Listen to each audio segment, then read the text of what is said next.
Saat ini ada ide untuk membentuk tim mencari fakta independen tentang terbunuhnya 6 anggota FPI. Para pendukungnya bisa dibagi dalam 2 kelompok besar. Ada yang selama ini memang dikenal sebagai hardliners anti Jokowi seperti Fadlizon, Fahira Idris, Nasir Jamil, Agim, Hidayat Nur Wahid, Refli Harun tentunya. Tapi juga ada yang dari kelompok-kelompok aktivis HAM seperti Komnas HAM, Amnesty International, LBH, Imparsial, Kontras. Gini ya, upaya mencari kebenaran tentu penting. Tapi dalam pandangan saya, sekedar mempelajari penembakan anggota FPI itu tak berarti apa-apa kalau konteks lebih luas dari kasus itu didiamkan.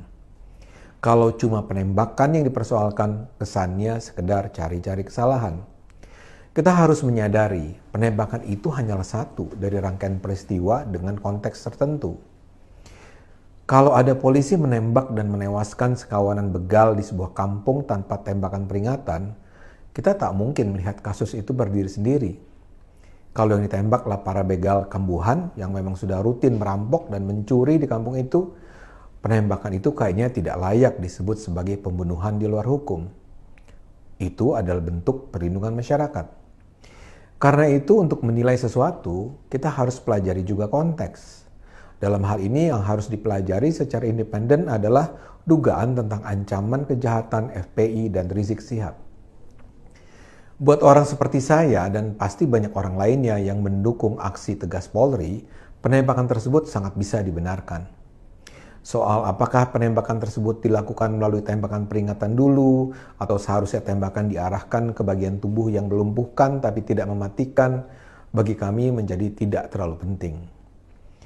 Dalam pandangan kami, 6 anggota FPI itu seperti begal yang mengancam masyarakat. Dan mereka tidak hanya berenam. Di luar mereka ada ratusan atau ribuan orang sejenis. Karena itu, kalau sekarang polisi bertindak tegas, kami akan memandangnya sebagai tindakan tegas yang diperlukan. Sudah saatnya, it's about time, polisi menunjukkan bahwa mereka tidak bermain-main menghadapi kaum begal ini. Mungkin sih seharusnya dalam keadaan normal, ini semua nggak perlu terjadi. Namun Indonesia saat ini dalam keadaan genting, dalam keadaan terancam. Karena itu langkah-langkah darurat harus dilakukan, termasuk penewasan 6 anggota FPI itu. Orang seperti Abdul Somad bilang, Islam tidak membenarkan pengambilan nyawa orang. Barang siapa membunuh satu orang, maka dia seperti membunuh semua umat manusia, kata Abdul Somad, mengutip ayat Al-Maidah yang terkenal. Tapi seperti biasa, Somad mengutip ayat setengah-setengah. Ayat itu sebenarnya harus dilengkapi dengan penggalan penjelasan, yaitu barang siapa membunuh satu manusia dan orang itu tidak membawa kerusakan di bumi, maka dia sama saja dengan membunuh semua orang. Somad hanya mengutip kalimat yang dibutuhkan untuk menghujat polisi, tapi mengabaikan alinea keseluruhan. Artinya dia melepaskan kalimat dari konteks. Begitu juga soal penembakan para anggota FPI ini. Kita sama sekali nggak bisa memandang peristiwa itu sebagai sesuatu yang berdiri sendiri. Dalam pandangan kami, penembakan itu adalah bagian dari perang melawan kaum radikal yang bersedia memecah belah bangsa untuk mencapai tujuan utama mereka, yakni membangun negara berbasis syariat di bawah payung khilafah. Kaum radikal ini akan melakukan apapun, termasuk menggunakan kekerasan untuk mencapai tujuan mereka. Kalau mau kembali ke Al-Maidah, mereka yang terbunuh itu bisa dilihat sebagai orang-orang yang tidak memenuhi syarat untuk tidak dibunuh. Mereka bisa dilihat sebagai kaum yang membawa kerusakan di muka bumi. Karena itu, kalau mau dibentuk sebuah tim gabungan pencari fakta independen, carilah fakta objektif tentang Rizik dan FPI.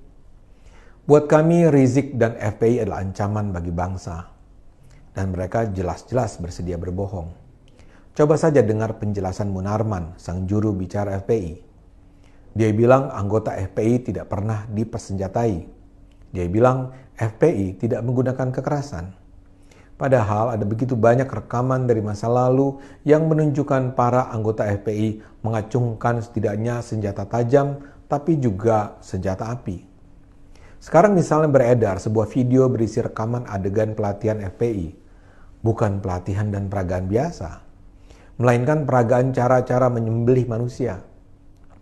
Jadi dalam peragaan itu ada sederetan pria yang duduk bersimpuh dan kemudian satu persatu mereka pura-pura digorok lehernya oleh para anggota FPI. Perilaku Rizik sendiri memperkuat gambaran bahwa FPI adalah ancaman.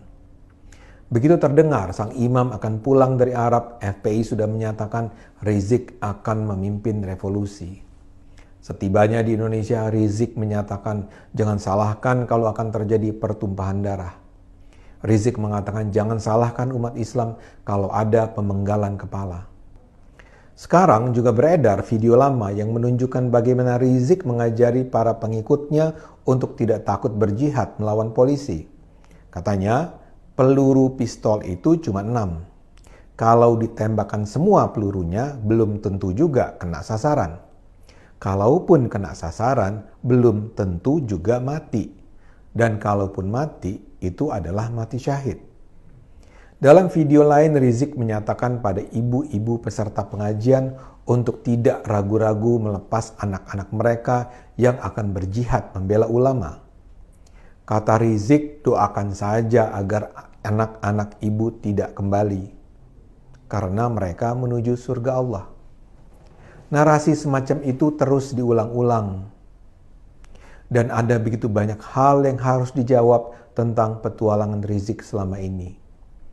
Rizik melarikan diri dari Indonesia tahun 2017. Tinggal di Saudi selama lebih dari 3 tahun. Selama di Saudi dia tinggal dalam keadaan sejahtera. Dia dikunjungi banyak tokoh selama di sana. Di Indonesia dia meninggalkan banyak kasus yang perlu diselidiki, termasuk kasus Firza yang menyisakan banyak pertanyaan. Bahkan ada tuduhan bahwa kasus chat mesum itu adalah rekayasa polisi. Selama dia ada di Saudi, baliho dan poster dia bertebaran. Sepulangnya dia langsung membuat kegaduhan dengan pernyataan-pernyataan provokatifnya. Dia juga secara demonstratif mengadakan rangkaian kegiatan yang jelas-jelas melanggar peraturan perundangan. Kemudian dia menolak pemanggilan polisi. Dia tiba-tiba saja dinyatakan terkena COVID, tidak mau diperiksa, dan kemudian dikabarkan kabur dari rumah sakit. Dia dipanggil lagi, menolak lagi. Bahkan ketika polisi hendak membawa surat pemanggilan Rizik, mereka dihadang oleh puluhan anggota FPI yang berusaha mencegah polisi sampai bisa menemui Rizik. Dan sampai akhirnya tragedi jalan tol ini terjadi. Tanpa perlu menjadi jenius pun kita tahu semua fakta yang saya ungkap itu berhubungan. Itu semua bukanlah fakta yang berdiri sendiri-sendiri. Karena itu bila sekarang memang ada upaya serius untuk mengungkapkan fakta, janganlah berhenti pada soal penembakan 6 anggota FPI. Yang perlu dibongkar adalah totalitas fakta yang menjadi konteks.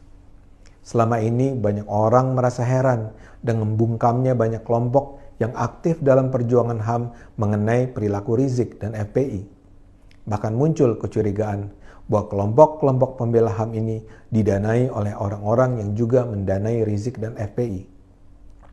Kalau sekarang kelompok-kelompok ini mau membentuk tim independen untuk mempelajari penembakan anggota FPI, maka selayaknya mereka tidak berhenti pada satu kasus itu saja.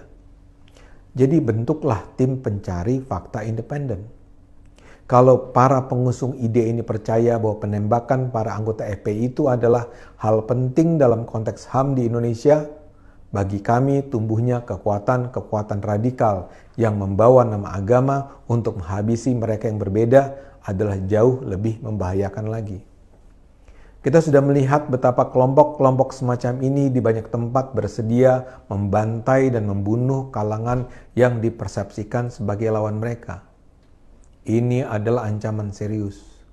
Kelompok-kelompok aktivis sipil pembela HAM tidak boleh tinggal diam. Bongkarlah FPI, bongkarlah Rizik. Gunakan akal sehat. Hanya dengan akal sehat, negara ini akan selamat.